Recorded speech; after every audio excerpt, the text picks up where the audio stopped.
this marriage, it seems so obvious.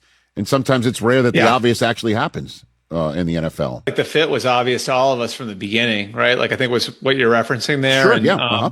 But look, like the Giants still had to win this, and when he was let go 9 days ago, crazy.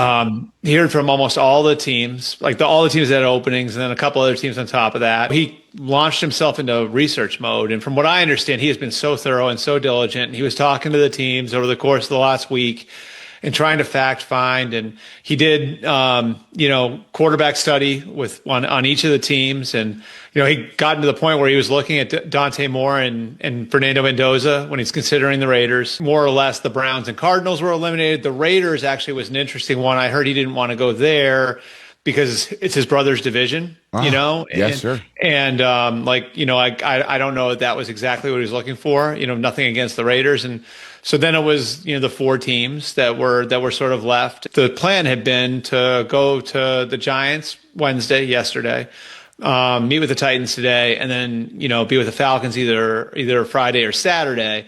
And to me, like the two things that he was looking for outside of like the roster stuff, the quarterbacks, the two words I'd heard was alignment and commitment. John Harbaugh has a really strong vision of what, he wants in a football team, and he's very adaptable and adjustable, and he is a player's coach, but he knows what he's looking for in players. He knows what sort of play style he wants. And so he wanted a place that would share that vision with him, which obviously he had over the years with Ozzie Newsome and Eric DeCosta in Baltimore. And then commitment from the team. And anybody who's been around the Ravens knows, like, that's one of the most built out organizations in all of sports. I think going to a place that has that sort of commitment to football was important to him.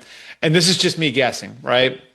But knowing John like the way I do, I think it probably appeals to him too, that the owners there, the Mara family, there's no other businesses with them. It is their family business. You go in there and John Mara is, in the office working. And, so I think that part of it appealed to him as well. I think he kind of felt that sort of alignment that he figured he would have, which I would guess was part of the reason why they were his first stop.